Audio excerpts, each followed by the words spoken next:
Right. Well, first of all, welcome, ladies and gentlemen, boys and girls. If there's any sirs and ladies in the audience, thank you for coming. My name is David John Pleasance, and I'm going to take you through this little baby here.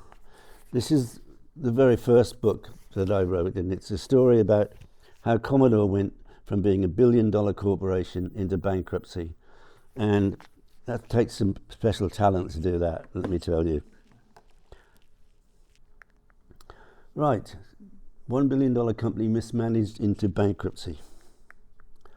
That's me in my younger days when I had more hair. I'm going to give you an overview of my career because I think then you'll have a better understanding of how this book is so relevant, because it is the inside story. Okay, I joined Commodore in June of 1983, and I was recruited to sell Commodore PETs, the personal electronic transducer, called it PET, into the retail market. My background has always been in selling into retail, whether it be finance or whatever, and then tangibles.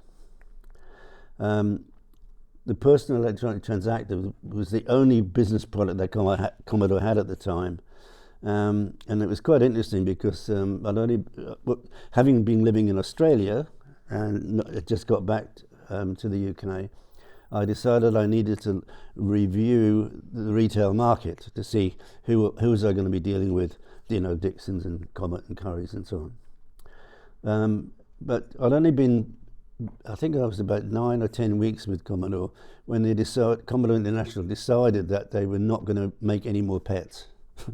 So I'd been recruited for no reason, which told me straight away that they clearly had no business plan.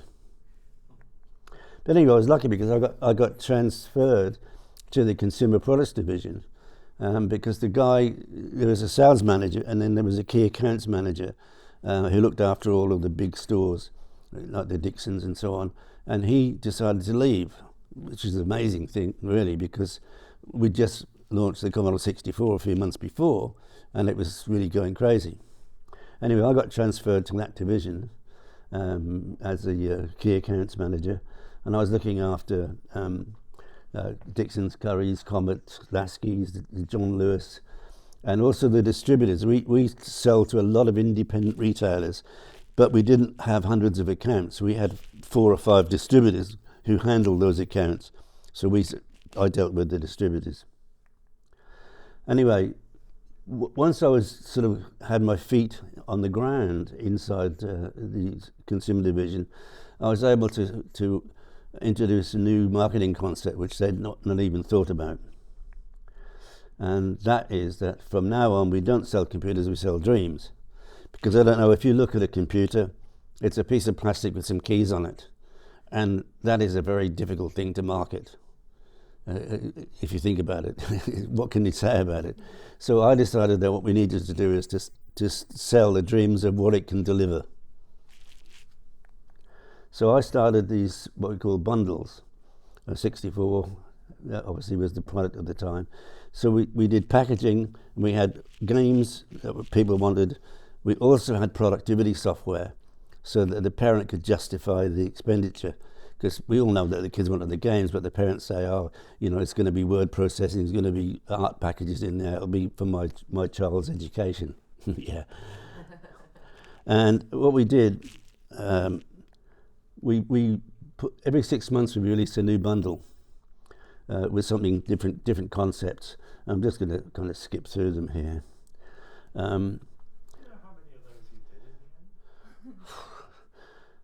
I can't remember, but a lot.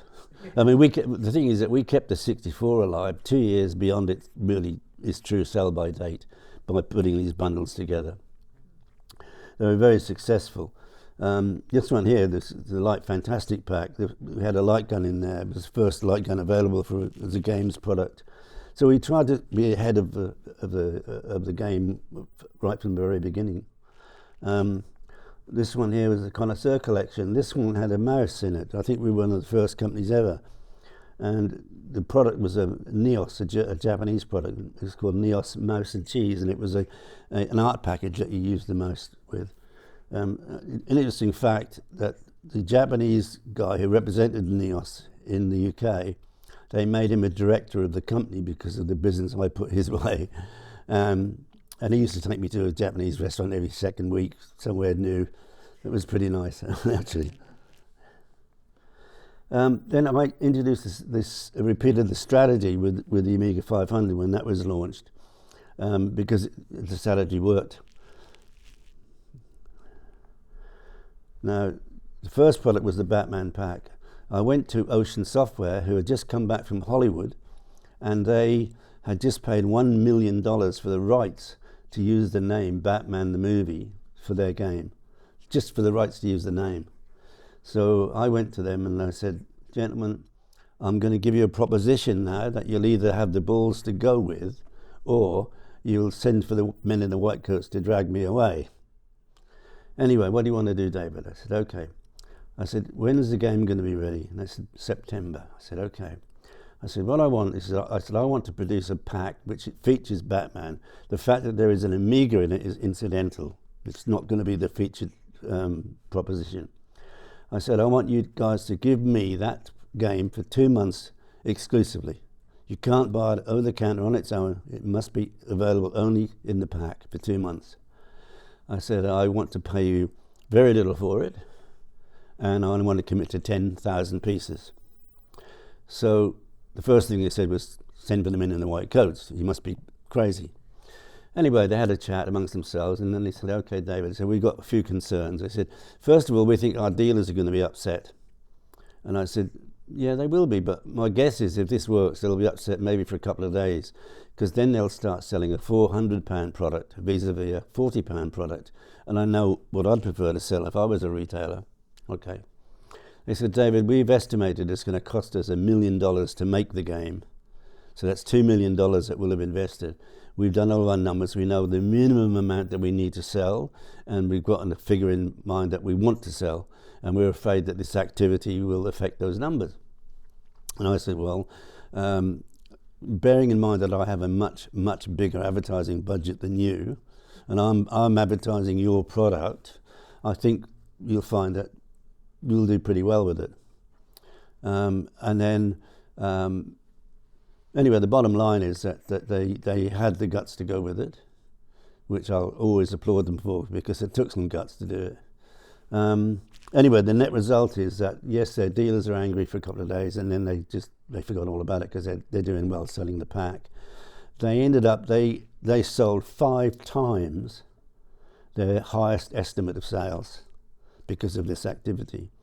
And as this says here, we didn't take 10,000 pieces, we took 186,000 pieces, because that's how many Batman packs we sold in the 12 weeks to Christmas. It was astonishing. As a result of that, in December 1989, just in time for my 40th birthday, I was promoted to Sales and Marketing Director, because all the work that we'd obviously done, and it was a kind of a reward, if you like, you know. Anyway, literally just after that, there was a job advertised internally to take a general manager of Commodore Electronics Limited in Switzerland, which was the holding company for the whole group. It was based in Basel in Switzerland, and it was there because literally they paid 0 tax. End of. So I was promoted to general manager. I got that job, and the thing about that really attracted me was that I was looking after 35 countries, all the countries where Commodore did not have an operating office. For me, that was like bliss, because I love traveling, and getting paid for it was even better. So so getting that position was fabulous from my point of view. Then in January of 1992, I was moved to the USA. Commodore USA, we jokingly said all the time that Commodore sales was a sales prevention office. That's how we viewed them. And to be honest with you, it was an absolute mess in the United States. So when I arrived in the January, I got the team. I had 3 reps and a couple of marketing assistants. And I said to him, why aren't you selling anything? And he said, David, we're not allowed to. I said, what are you talking about? You're not allowed to. We're not allowed to sell to any of them. Why? We don't know why. I thought, this is a bit strange. So I said, look, make some appointments. Let's go, and I want to get to the bottom of this, because it's got to be, make some appointments with the retailers. And I remember the very first one I went to was Sears in Chicago. I think it was the 12th floor of their building. And I'm sitting at the boardroom table with, I think there was 10 people from Sears. And I introduced myself and told them about my background with Commodore, 9 years, so on and so on. And I said, gentlemen, I'm here to try and help you, because obviously, you know, you're not selling anything, and you should be selling a lot of things. So, but can I start with asking you why you're not paying your bill? And they said, well, David, we're just waiting for you guys to come and take all our stock back. I said, wow. I said, I've been at Commodore 9 years and I've never known this to be a lending library. At which point in time they pushed a piece of paper across the boardroom table to me, and it was a letter signed by Jim Dion, who was the president of Commodore Inc., the sales company, sale or return, and signed by him. Now, we never did that. It was just forbidden. So I was absolutely caught out. What the hell am I going to do? The worst thing was that the product that they'd got was a product that there's no way on God's earth that Sears could have sold. Because, I mean, the staff in Sears, like most big chains, hard pushed to ring something up on the till and put it in a paper bag. The product that they were sold was the CDTV, which was a product way ahead of its time and very complicated, A, to use and B, to explain. So they had not a hope in hell of selling that product. And I thought, what am I going to do now? Sale or return signed by the president. I've got to honour that. I can't not honour it. So anyway, I had to think quickly on my feet, and I said, gentlemen, you should never have been sold this product. It's completely wrong for you. It's the wrong profile. What you should be selling is the Amiga 500, which in Europe is selling bucket loads, as it was. And I said, look, I don't really want to start my career in the USA with a negative in my books. Would you guys consider giving me an order for Amiga 500 packs, 500, sorry, to the same value of the product I take back from you, so at least it's negated. I said, if you do that, I will make your own pack, Sears' own pack with your own games and everything in it, which they agreed to. Now, the implications of this tell you why Commodore, one of the reasons why Commodore went bankrupt, because they never had any external auditing. They had no idea that those machines, the CDTVs, that wasn't just Sears, every major retailer in the US had been sold the same deal, and they were all stuck with the product. And Jim Dion had claimed it as a sale, got his commission and his bonus, but the money was never in the bank. It wasn't a true sale. So Commodore had no idea. They think they've got all this money in the bank. I can tell you that it was somewhere in the region of $750,000 I ended up having to take back in exchange for 500s. But it just shows you the state of the company. They had no business plan and they had no external auditing. It's a recipe for disaster before you start, isn't it, when you think about it? Okay, in December of '92, basically I got us trading again with the US people, and we were trading. And then I went to my boss, who was Mehdi Ali. I went to him and said, Mehdi, my job here for the moment is done. He said, what are you talking about? I said, listen, I said, we're trading now, and everything's going well. I said, I do not want to sell into these guys any further product. What do you mean? I said, look, I said, if they need more product, let them buy it. Let them order themselves.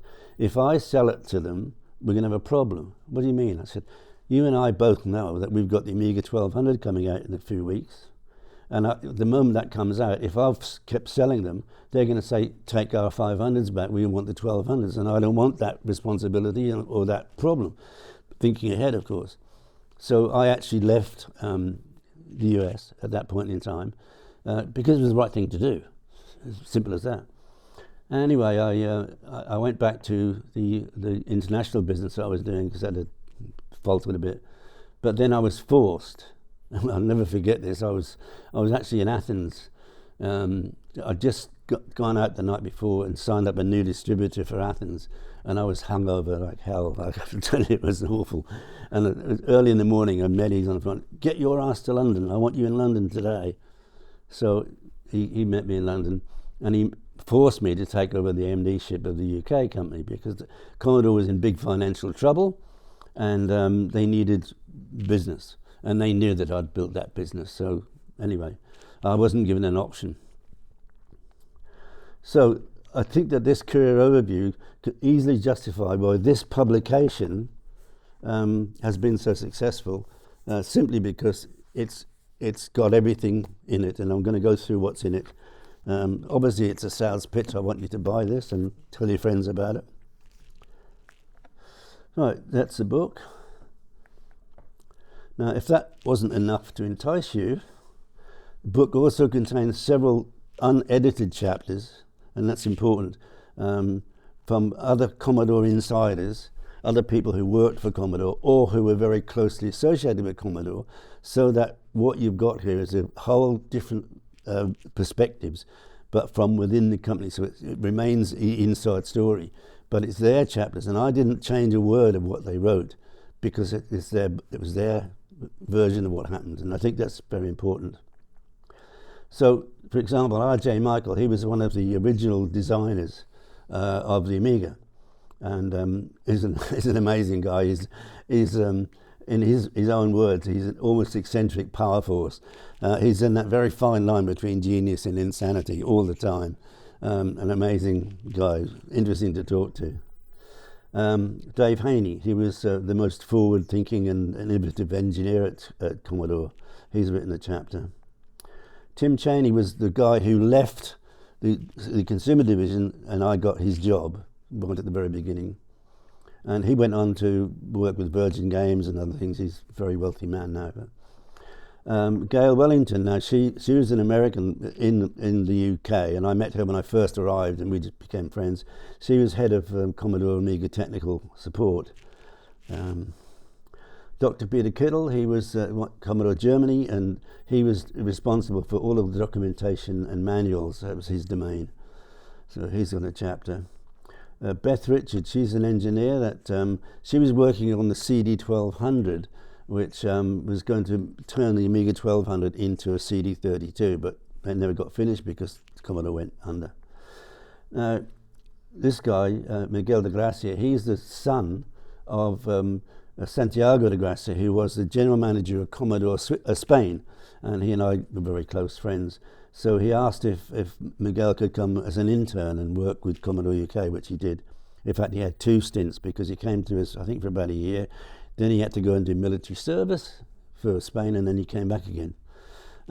Actually, he's just recently been promoted. He's a head of a very big company in America now. He's doing really well. So I think we trained him pretty well. In fact, later on, his sister, Sylvia, she came and worked with us as well. Now, Joe Benzing, unfortunately, I don't have a picture of him. Sadly, Joe was living in Ukraine, and we've not heard from him for a long, long time. I don't know where he is or what he is, but so that's one of the reasons I don't have a photo. I hope he's okay. Now, Wim Mulders, he was Commodore Benelux, and he tells a whole lot of tales about the misappropriation of funds particularly from Commodore Netherlands, which I know quite a lot about, and it's unbelievable. Kieran was a business systems division, and his responsibility was the Amiga product range. Now, sorry, I should have turned this off. Not very professional, is it? Oh, shut up. It won't stop. Please excuse me, I do apologise.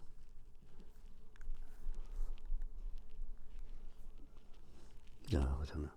I hope it doesn't bring back. Yeah, some of the people who were not part of Commodore, but were very integral in some of their results. This guy, Francois Lyonnais, he was the author of Amos, which is a very legendary software that made coding easy and fun, and a lot of people use that to end up with fabulous careers around the world. Stephen Jones, he's still in the business, very much so. He's responsible for the checkmate cases, and recently he's just designed and had built a brilliant range of very versatile monitors that will work on virtually anything. Fabulous products. Okay, rundown of the contents of the book. 340 pages, weighs 1.1 kilo. There's a foreword by Trevor Dickinson. He was the founder of, is the founder of Aeon Technology. Part 1 is my contribution, and chapters 1 to 9. So chronicles my earlier life, pre-Commodore, then Commodore UK, which is Slough, Corby, and then Maidenhead, Commodore Electronics in Basel, and then there's an interlude talking about the Netherlands I was just telling you about, with all of the misgoings on that happened there, and then Commodore the US Sales Company. Let's do a bit of an aside there. When I was told to go to the US, we were at a meeting in Frankfurt. It was about midday. We just had a general managers meeting, and I got up to leave, and Mehdi Ali said, "Pleasance, I'm giving you your wish." I said, "Oh, what wish is that, Mehdi? I've got lots of wishes." He said, "I want you in the States." I said, "I want you to go and kick their ass and sort them out." I said, "Okay." He said, "I want you there today." It's 12 o'clock in Frankfurt. I've got nothing packed. He said, "I want you on the 7 o'clock flight out of London, no excuses. Go up to the office at the admin and tell them to book you." I did that. The 7 o'clock flight out of London was Concorde. So I got to fly Concorde once, because he used to fly it all the time, and it never even occurred to him that, you know. So I got to fly Concorde once, which it's a bit of an experience. Oh, so I missed continue this. Oh no, I was right. So anyway, the part 1 continues. 10 is this was Mehdi Ali. He was the president of Commodore and largely responsible for its demise. And people say to me, "Describe Mehdi Ali." Mehdi Ali was a Pakistani Danny DeVito. That's exactly what he looked like. And his level of incompetence was just unbelievable. Now, he worked for this guy, Irving Gould, who was the chairman, and I knew him very, very well, but complacency personified. I used to go to him and say, "Look, this is going wrong, that's going wrong. Mehdi don't want to know. I put him in charge. Whatever he does is okay by me." He would not listen to anything, which is ridiculous. He was a very, very rich man. Right, now, the worldwide launch of the CD32. It's well documented that I was vehemently against the launch being brought forward. This was September of 93, and we just released the 1200. I got orders for the 1200 all the way, everything we could produce right through to Christmas. And Mehdi Ali said, "I want to launch the CD32 early because I need those extra sales. We're in big financial trouble." And he would not listen. And I explained to him that, first of all, you're going to kill your 1200 sales if you launch a CD32. You'll kill them. And not only that, I've got development machines in all the major software houses. They're all working on writing software for the CD32, which is not ready yet. If you launch it early, all they're going to do is port the old games from the 1200 onto the 32, and people are going to be really upset about that. Anyway, he wouldn't listen. So I was forced to do the launch. We did the launch on the 16th of September at the Science Museum in London. And the reason I picked the 16th, because 16 will never be the same again, because this is a 32-bit product. And sometimes, you know, things happen that are almost unbelievable. So what happened was that about 3 weeks before the launch, there was an interview with Tom Kalinske, who was the worldwide president of Sega. It was interviewed by, I think it was PC Week. And they said to him, "Okay, Tom, what about 32-bit CD-based games machines?" And he said, quote, "Can't be done. If anybody could do it, it would be Sega, and it can't be done." And that was in print. Thank you, God. It was the most perfect timing. So obviously we incorporated a voiceover of him saying that at the launch. But then I got a phone call from a guy who said, David, he said, you don't remember me, he said, but I certainly remember you. And he said, we've got poster sites all across the country, and you've used our services before. And he said, you know how we work. When you book a site, you pay 50% of the cost, and then when the launch starts of the poster site, you pay the other 50%. He said, I've got a really good deal for you. He said, I've got 3 poster sites, great positions in London, that the guy has paid half of the money, and now he's not going to go ahead with it. So if you want them, you can have them for the half price, because half's already been paid. Oh, and by the way, one of them is outside Sega's head office. Couldn't resist that. So we had the launch, and we used Chris Evans. I mean, we were always very good at getting people who were on the rise. And this is before, I mean, he was, as you know, he did television and so on. He's a very rich man now. I think he's got one of the largest collections of Ferraris in the world. Anyway, we got him, and he was, as you can see there, he was at the launch with us. And it was a pretty successful launch, I have to say. Now, getting back to Sega. Sega's advertising used to be this good takes ages, and then they spin it round to be this good takes Sega. Very clever. So on the basis that I was given the opportunity of a big poster site outside Sega's, this is what we did.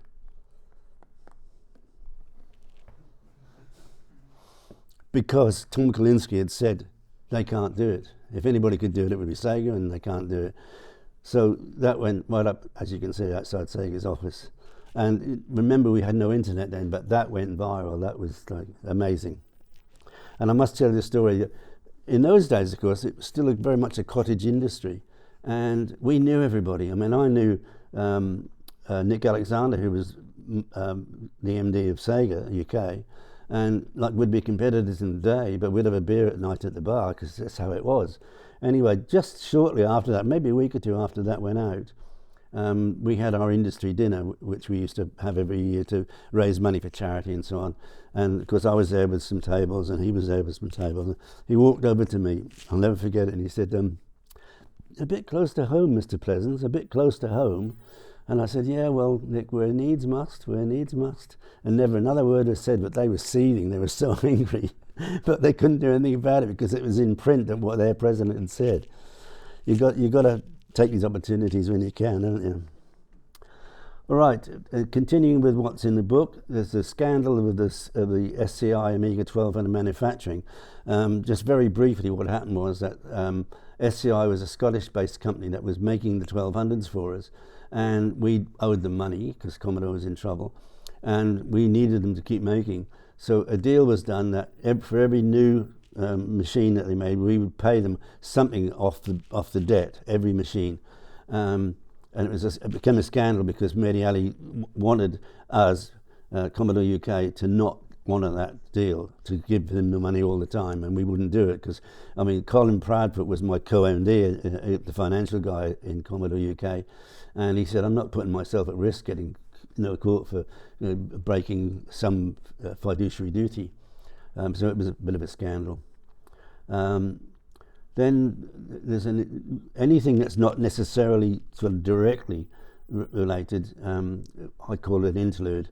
And there was a PC Week lawsuit, and that was a lawsuit that Colin Proudfoot and I brought against PC Week, because they on the back page of every edition, they had a pseudonym, and there was somebody writing all sorts of things, never even owned up to their own name. And in there they said, and I'll quote, said, "There's a nasty smell coming out of Heathrow Airport, where the directors of Commodore are seen with suitcases full of used £50 notes." Now, their argument was, we didn't name you, because you didn't name us, but we proved to the judge that everybody knew exactly who we were, and we won that lawsuit. But you can't just do things like that, but even under a pseudonym name, if it's not true. Right. Now, the next part is the management buyout. Colin and I decided after the bankruptcy that we were probably the best people to actually run Commodore, because it was our lifeblood, and we were very successful at it, and we knew exactly what was needed. So we worked with Coopers and Lybrand, and between them and us, we actually raised $50 million, which in 94, 95 was a hell of a lot of money. We got cheated out of it. Basically what happened was that Eskom, who ultimately bought it, they had a guy, Petro Tachenko, who used to work for Commodore, and he stole our investment. $50 million was made up of individuals, wealthy people, one guy who represented 3 individuals, and half the money was coming from a Chinese manufacturing company called New Star Electronics. And they had been, up to that point in time, they'd been ripping off Sega and Nintendo consoles and selling them into the Chinese market and paying no royalties. They'd been told by the Chinese government they've got to get legitimate. So they were going to be half of our investment, which was the most perfect solution to get manufacturing done at its lowest cost by a partner in your business. That would have been perfect. 48 hours before the auction, they were stolen. They were promised by Eskom to have to pay very little money to get the same thing, which they didn't deliver on anyway. So we ended up, we had to withdraw. We could not bid, because yes, we still had $25 million, but actually the Commodore sold for $15 million, and everybody said to us, well, why didn't you bid? You got the money. I said, no. You must understand, Commodore has just burned all of its suppliers. There's no way on God's earth they're going to give you credit terms. We need to finance our own business. And for that, we worked out, and Colin Proudfoot was a brilliant financial guy. We worked out 7 months, 2 weeks, and 2 days, and we would be in a position where we could stand on our own 2 feet and have credit terms. So we knew we needed that $50 million, otherwise we'd have lost all the money. Now, interesting, while I'm here, the management buyer is a subject of a new book, which I will get onto in a moment. Okay, continuing what's in here, one of the things that Commodore was notorious for, and I fought, is that they never did global branding. Never. I mean, I went on holiday. We used to have an apartment in Spain, and I took my family. We drove to Heathrow. There's a big sign, Sony, and a message. And when we landed in Malaga, exactly the same message in Spanish. Global branding, which we should have had. They never did that. I don't know why, but they chose not to. However, by coincidence, at the time when Commodore UK sponsored Chelsea Football Club, which was a very good move for us, Commodore Germany sponsored Bayern Munich, and Commodore France sponsored Paris Saint-Germain, all at the same time, which was just a complete coincidence. It wasn't a coordination thing. Okay, then it's after Commodore. I'll just tell about some of the things I've done after Commodore. Okay, now these are the chapters by the other people. Some of them are Commodore and some of them are not. And you see with the blue C is that they're people from within Commodore. So you know that you've got all of these people writing chapters which give you a whole different insight into how Commodore worked. And then continuing with that, you've got Francois Lyonnais and Stephen Jones, non-Commodore. And then there's a guy called Carlo Pastore, and he's an Italian guy who lives in Rome, and he was a fanatic about the Commodore 65, so he's done a whole chapter about that. And then his quotes from various people, acknowledgements and photo credits as such. Now, this book is currently available in Italian and German. It's just finished being translated into Polish and ready to be printed. And it's currently being translated in Latin Spanish by a museum and university in Argentina. So it's well considered. Out of interest, I know that later this year in Poland there is a university that's starting off with some business studies course, and they're using this book as an example to people of how not to run a business. It's quite interesting when you think about it.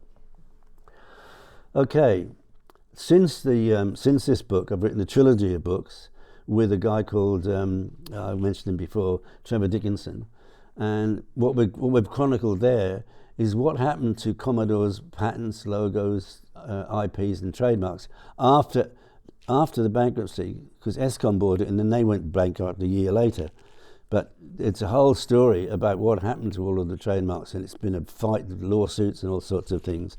And I started off wanting to write one book, and the idea was that, in my mind, when Commodore went bankrupt, all these vultures came in and wanted a piece of the action, you know, if they could make a quick buck. Some of them were quite sincere, but a lot of them just wanted to make a quick buck. And I wanted to tell the story of what's happened with the new technology over the period of time.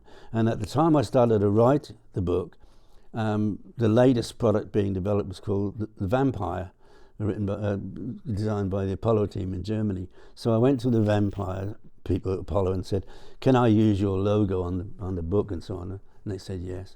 So the book was called From Vultures to Vampires, which is a perfect title if you think about it.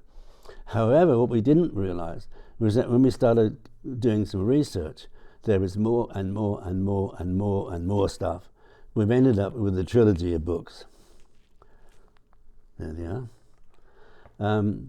And for those people that are interested in Amiga in particular, this is an incredible read, because it tells about all these different companies who got involved. Some of them are big companies, and what they were planning to do with it, how they were going to use the technology in lots and lots of different ways, and not one of them came to market. Quite incredible, really. All right, so these 4 books represent 4 years of research and writing, but they represent 40 years of Commodore's history. So they encompass, you know, a great deal of information. If anybody's interested in Commodore and want to know about it, these books will cover all of it.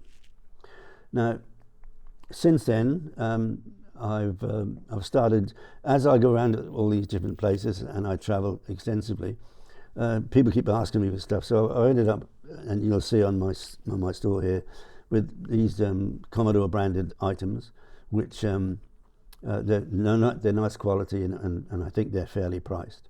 So there's t-shirts and hoodies, and I've got pin badges and other things. Now, I've also introduced my own trademark, because I got fed up with being asked to pay money for putting up Amiga logos and things. So we've designed this, which is proud to be an Amiga-holic, and that's the design. And that's now incorporated on many things, tracksuits, caps. So yeah, I've got mugs and mouse mats, all sorts of things. And again, there's a lot of stuff on sale just by the front entrance of the forum here today. Okay. Now, I mentioned the new book project. I've got a Kickstarter. I was actually hoping to run the Kickstarter this week, but with everything that's happened, I've got a bit behind. So it's probably going to be next week. So I'm launching a Kickstarter for a brand new book. And the new book is called Dare to Dream. And it's the story of what would have happened if Colin and I had not been cheated out of our management buyout, what we would have done, how we would have restructured the company, and how we would have introduced different models and so on and so forth. Now, this is co-written with Dave Haney, one of the engineers. And we have the very fortunate position, in hindsight, we can look back and see all the new technology that's been developed since that time, and how we would have incorporated that in our products, in our models. And working with Dave Haney, who is a superb engineer, we're actually going to be telling you, in a way, we're going to be working backwards, because we're writing about, if we could do today, what would we produce, and then work backwards. It's quite intriguing. So in some ways, it's almost fictional, but it's not. It's going to be based on fact. I'm very excited about this, because everybody keeps asking me about it. So keep your eyes open, because I'd love you to support it. Anyway, that's me. Thank you for listening. And I really appreciate your time. Questions, comments, please? Anything? So do you think Commodore could have rivaled Apple? Oh, absolutely. No question at all. Because we're in the multimedia scene with the Amiga product, and the management of Commodore unbelievably, they did not want to collaborate with third-party manufacturers. In fact, they used to fight them. Companies who, like GVP, Greater Valley Products, and people who made incredible add-ons for the Amiga, for like the video toaster, for example, and other products. And what they should have done is to collaborated with them and said, like, your engineers work with our engineers, it'll save a lot of time and money, let's produce it and let's share the spoils. But they didn't. They argued with them. They fought with them all the time. But certainly, if we'd have taken it over, we would have gone big time into that video technology, which is huge now. But then we were the leaders at that time. So yeah, in answer to your question about Apple, absolutely, no question about it. Mind you, they were smart with things like the iPod. I mean, that was genius. So you had Apple and you had Wintel, and Apple had the sort of multimedia stuff. What did you think of the Commodore PC clones? Rubbish. Were they any good at all? Well, no, it's not that they weren't any good, but I told you I went to the US. That was January of 1992. And the first thing I did was to go and see the engineers. And, you know, in my opinion, without engineers, with a tech company, you haven't got a business. So I went in to see the engineers. We had 7 Amiga engineers who, between them, I think they had 3 or maybe 4 junior engineers who worked for them. We had 40 PC engineers in January of 92. Who the hell in their right minds would ever make their own PCs at that time when they were all coming out of the Far East cheaper and cheaper and cheaper all the time? It made no sense at all. I'll tell you why we had them. Because Mary Alley had just appointed a new head of engineering, a guy called Bill Sidness, and his claim to fame was that he was responsible for the IBM PC Junior, considered to be the biggest flop in world history. And he'd appointed him as, and Bill Sidness had given jobs to 40 of his mates. I mean, that doesn't make any sense whatsoever, does it? I mean, I'm not saying that Commodore should not have been in the business, but they should have bought from a third-party manufacturer, OEM'd it with their own bezel design and so on. And any company who was already selling those PCs could make more up market, because the name CBM at one time was as valuable as IBM. It really was. So they should have done that, but they didn't. Any more questions? No, must be. There must be. Come on. Oh, no, all right. Well, let me tell you some. I'll fill in some gaps in. We talked about the misgivings of what was happening with Commodore Netherlands. The guy who was general manager, a guy called Bernard Van Tienen, he's passed away now. He was the biggest crook known to man. And every quarterly management meeting where we met up with him, he'd always brag about how he had not made his quarterly figures, his forecast. So at the end of the quarter, he would invent invoices, put product on a truck and send it out of the building at the end of the month and bring it back into the second or third of the month, quarter after quarter after quarter. Now, because Commodore had no external auditing, they had no idea that they were not real sales. I mean, you couldn't, if you were running a novel, you couldn't write that. It's just it's incredible to believe. Now, at one time, just out of interest, Commodore UK, we were the strongest business, and we were the very last to go bankrupt. We went bankrupt 14 months after the parent company went bankrupt, because we had a strong business, and as each subsidiary closed, we got all their stock and carried on trading. Anyway, there came a time when we needed to go and talk to the Belgian Netherlands liquidator of the Benelux operating system. We shared an IP or something. It wasn't anything significant, but he wanted us to go and meet up with him so that we could just work out how we would best handle it, that's all. Anyway, while we were there, he said, oh, by the way, I said, what do you think of this? And he pushed a piece of paper across to us. And it was an expense claim from Bernard Van Tienen. And it was an expense claim from an establishment called Yabium, which, as I understand it, was the most high-profile brothel in Amsterdam. And get this is an expense claim for $480,000. I mean, you couldn't write it, could you? Seriously, you could not write it. Unbelievable. Now, Bernard Van Tienen got sued. So did Petr Tichenko for mismanagement, whatever things. However, Commodore board, 2 days before they announced bankruptcy, they invited their insurance broker over, and they did a deal with him, and they paid him $5 million for an insurance policy that covered any actions against the Commodore officers and directors. So Bernard Van Tienen and Petr Tichenko's lawsuits were covered. But that $5 million they spent was creditors' money. But they just spent our money to save their own backsides. Unbelievable, really. I honestly think they should have been in jail for the way that they ran the business. But they got away with it. Who knows? Were there any other subsidiaries like the UK that were doing okay? Germany. What about Australia? Yeah, Australia was doing okay. They were only quite recent. They had been a non-subsidiary for quite a long time. And in fact, I'm just trying to think when it would have been. Probably around about 91 that they opened up as an office in their own right. And I spent a lot of time in Australia. I've probably spent more time there than anywhere else. And I think they did okay for the size of it's not very highly populated and very well spread out, as you know. Did you have anything in Latin America?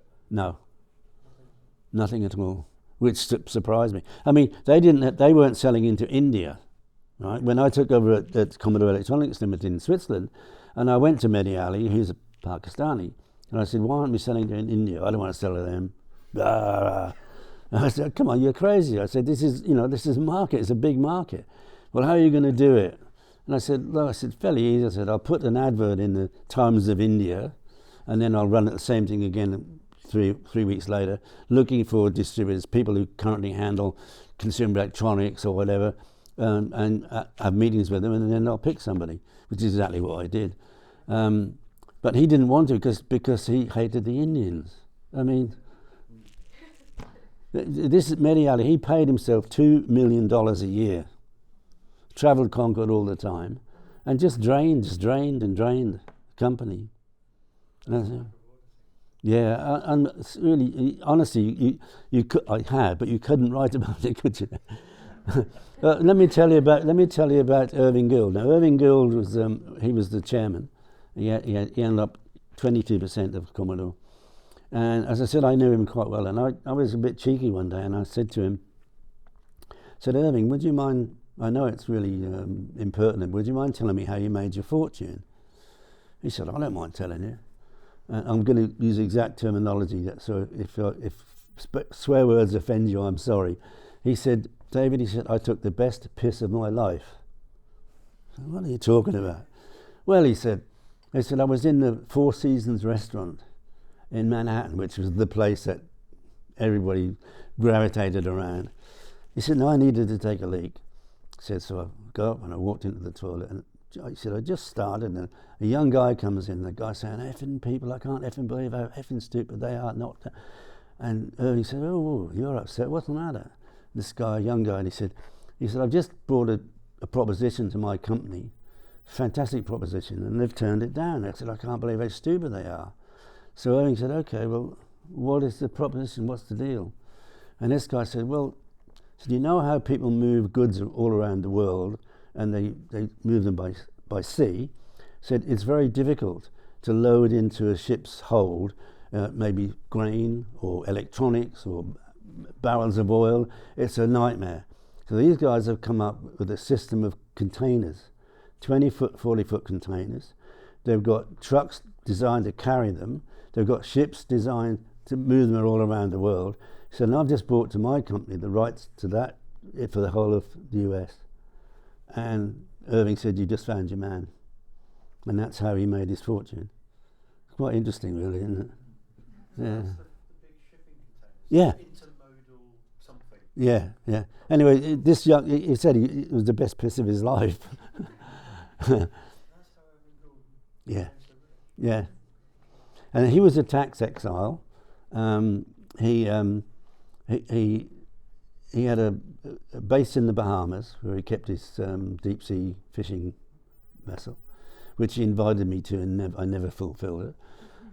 He had a place in the US and a place in Canada. He was a Canadian resident, but he could only stay in any one country for 3 days. Otherwise, you'd have to pay tax. So he kept, every 3 days he was moving around, and he was using the Commodore jet. It was called a pet jet. And that's one of the reasons why they had a falling out. Jack Tramiel founded Commodore. I'll just give you some background because I think it's really, really interesting. Jack Tramiel was rescued from Auschwitz in his opinion, about 2 weeks before he was about to be gassed. And he was rescued by the American military. So the first thing he did when he could was he went to America and he joined the American military to say thank you. And while he was there, he learnt to repair typewriters. That was for the army or whatever. And so when he left the military, he opened up a little shop in the Bronx repairing typewriters. And then also he started to import and sell them. And then he got into he got into calculators, and Texas Instruments was where he was buying his chips from. And they suddenly realized after he was doing really, really well that they weren't in that market. So they stopped supplying him and did their own. So in the meantime, Jack found a chip company called Moss Technology, and they were in trouble. So he ended up buying them. However, one of the guys who worked for Moss Technology was a guy called Chuck Peddle. You couldn't invent that name, could you? Anyway, but he was a very clever guy, and he had invented the 6502 chip, and from that he had built the very first ever put together yourself computer, which is called the Kim 1. And so Jack said, I'll buy Moss Technology, but you must come with it. You can't really buy people, but that's what happened. Anyways, as a result of that, they produced the VIC-20, which is the very first Commodore home computer. And very quickly after that, they launched the Commodore 64, which is a legion in itself. There's a lot of conjecture, by the way, about how many Commodore 64s were sold. People are saying it's 13 million, 15 million, whatever. I know the actual number. And the reason I know the actual number is because when Colin and I tried our management buyout bid, we had the rights to do our due diligence. So we went through all the figures. And Commodore had actually sold just under 27 million 64s. But they didn't announce it. They didn't want to pay tax on it at all. So some of it was, that's why the number was always in conjecture what it was. But yeah, just under 27 million 64s. And now Commodore was very clever in its tax affairs. I mean, they were very tax efficient. So you got a Bahamian registered company. They opened up Commodore Electronics Limited, which is where I was general manager for a couple of years in Basel, because in the Canton Aish, where they were situated, paid zero tax. They were also listed on Wall Street. I don't know how they did that, but they did. Actually, I think they listed in Canada first and then moved to Wall Street. And they were very tax efficient, which is surprising considering how lax they were in their own auditing. I mean, it doesn't kind of make any sense. But I'll give you an example of how they made the best of it. Now, let's say, take Commodore UK. We would buy our product from our parent company. Let's say an Amiga 500. I'm just picking numbers from midair, but let's say we paid them $200 for it. We would have to warrant it. We would have to market it and all our expenses, and then we'd end up selling it, say, $400, and so we'd make a profit. The moment that we, as Commodore UK, needed to pay tax, they would change the transfer price from 200 to 400. So they were making the money and we were losing money. So I know that when we ended up, the Commodore was the most successful, when we ended up going bankrupt, we had £6 million worth of tax credits. Because on paper we'd been losing money. We hadn't, of course. But it just shows you how companies manipulate things. Anyway, it looks like I'm finished right on time, if that clock is right. Any more questions? please come and see me. I've got my stall right by the front entrance of the forum. Come and see me. Come and chat. Anything you want to. Come and buy something. That's what I'm here for. I hope you've enjoyed today. Thank you so much. Thank you.